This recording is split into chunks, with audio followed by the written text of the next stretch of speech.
As a follow-up to my recent video about Warplan Orange, I thought I'd look at the unbuilt post-war battleships and battlecruisers that were designed by the Japanese Royal and United States Navies. They can best be defined as being bigger, faster and better than what had come before. They had bigger guns, they had greater speed, more power, and in most cases heavier armour, which of course meant that the ships themselves had to be bigger in order to be faster and to be better. The Japanese Navy in fact came up with three designs: the Tosa-class battleships, the Amagi-class battlecruisers and the Kii-class battleships, and all their designs are related to one another. The Tosa-class battleships are very simply enlarged Nagatos with an extra turret in the centre, somewhat akin to the Iron Duke class battleships built by the Royal Navy, which is an interesting thing because of course the Iron Dukes were superseded by the Queen Elizabeths, and the Queen Elizabeths had only 4 turrets, and the Nagato was based somewhat, shall we say, on the design of the Queen Elizabeths. So this might be seen as a somewhat retrograde step in their design. There were going to be 2 of them, the Tosa and the Kaga, and as I said they were enlarged versions of the Nagato class, and you can see that here when you look at their armament, which is 5 twin 16-inch guns as opposed to 4 twin 16-inch guns. They weigh 43,500 tons, moderately fast at 26.5 knots, and reasonably well armoured, although probably slightly less well armoured than their equivalents in America and Britain. The Amagi-class battlecruisers are, as you can see from the picture, bigger versions of the Tosas, longer, with their gun turrets more spread out. There are going to be 4 of them: the Amagi, the Akagi, the Otago and the Takeo. And as I said, they were the battle cruiser equivalent of the Tosa-class battleships. Very similar armament, as you can see. In terms of size, somewhat heavier, but they are longer, they are more capable of a higher speed, 30 knots, and their armour is thinner and lighter in comparison with the battleships that their design is based upon. Now the Kii-class battleships are actually based on that design, and as you can see it's very similar. There were going to be 4 of them. We know that 2 of them were going to be Kii and Owari.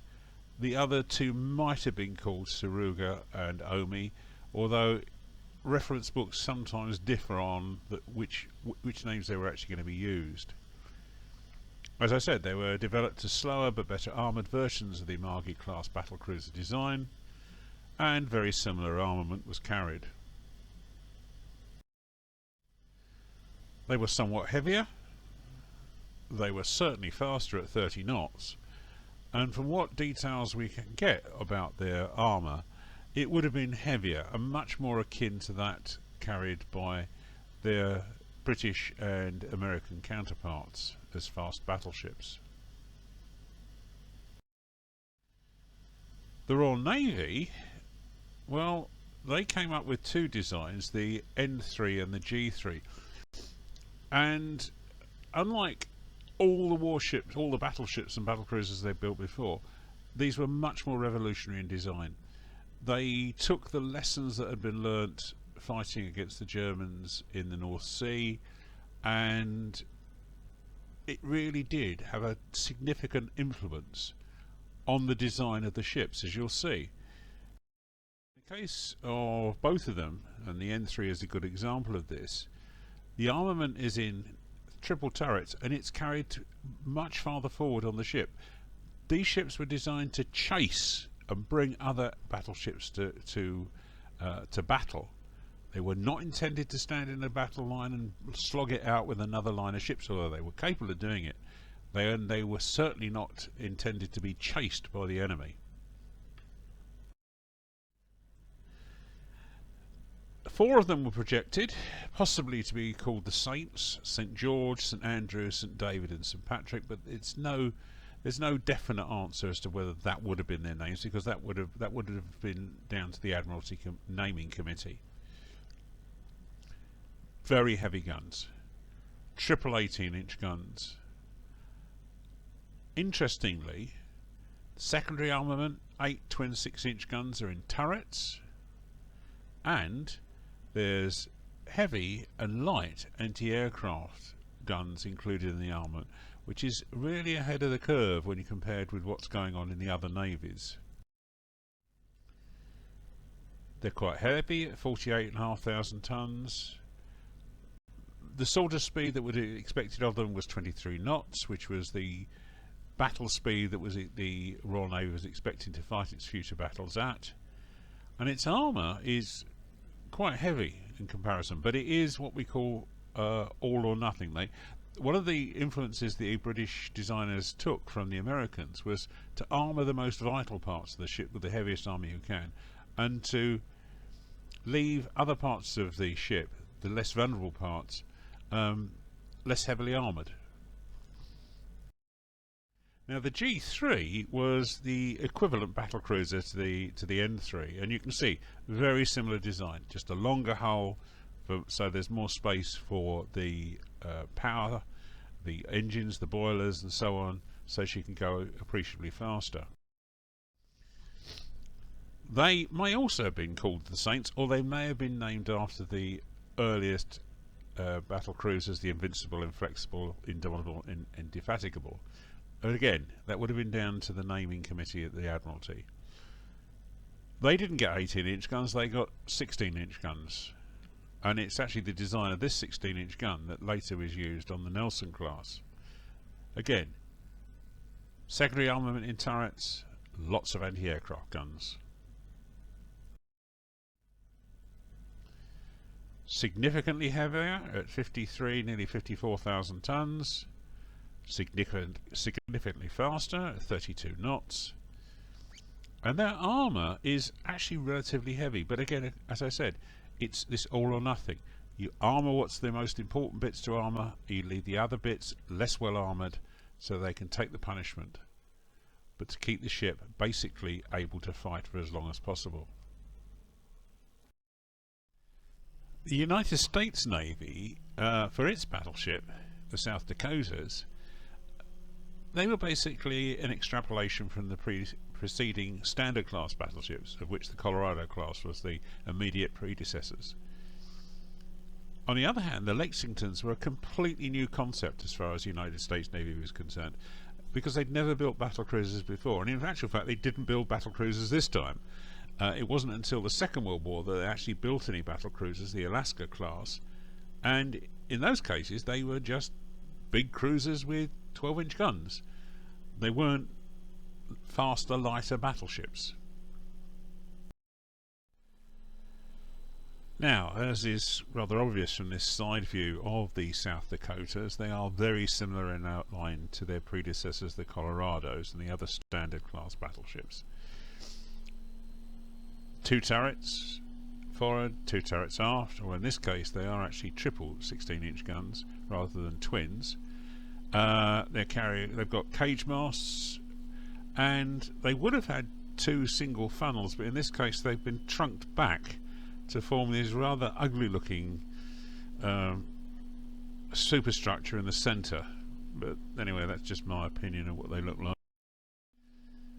There would have been 6 of them: South Dakota, Indiana, Montana, North Carolina, Iowa and Massachusetts, which of course these names were used later on in the 1930s and 1940s for the next set of battleships that the Americans actually did build.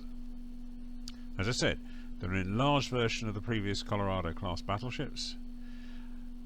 The big difference is they've now got triple 16-inch guns as opposed to twin 16-inch guns, which of course increases their armament by an additional 50% in terms of firepower.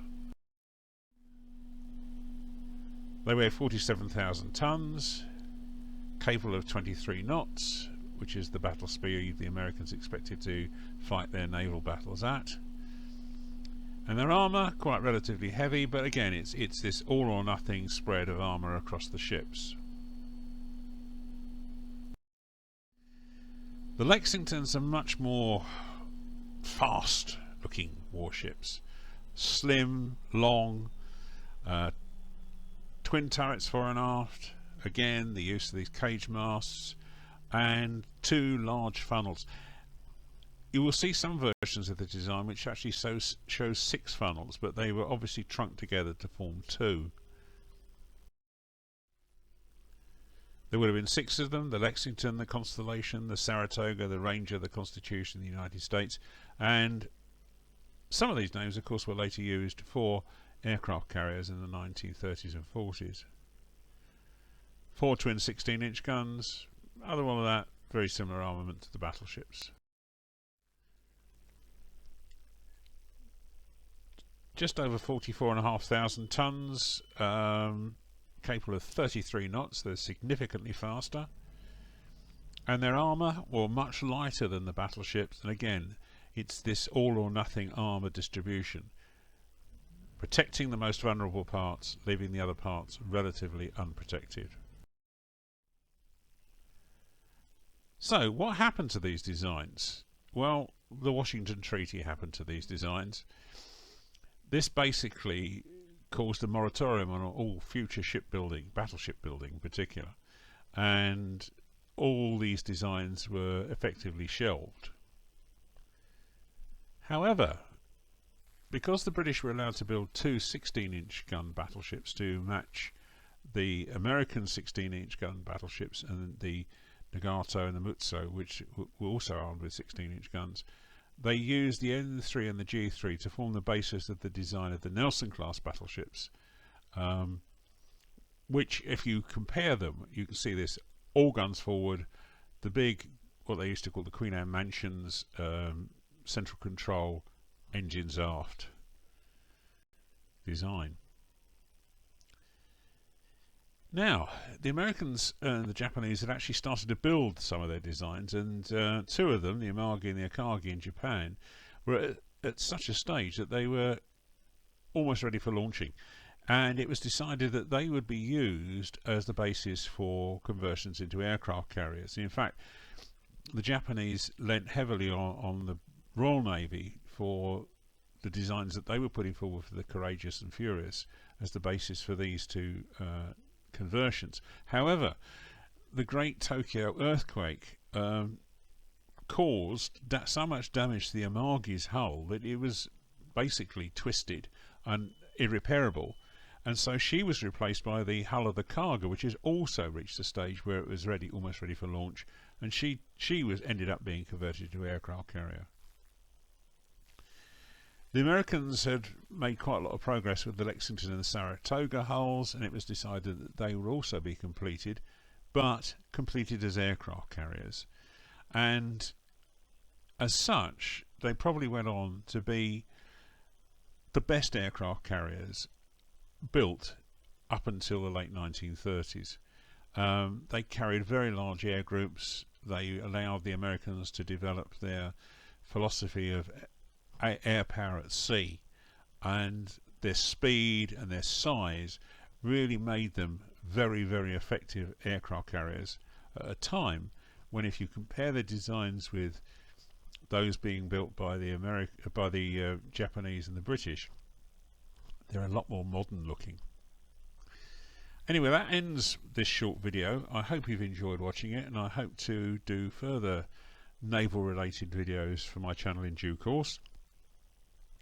If you haven't already subscribed to my channel, please think about it, and if you enjoyed this video, please give it a thumbs up. In the meantime, thank you for watching, and good luck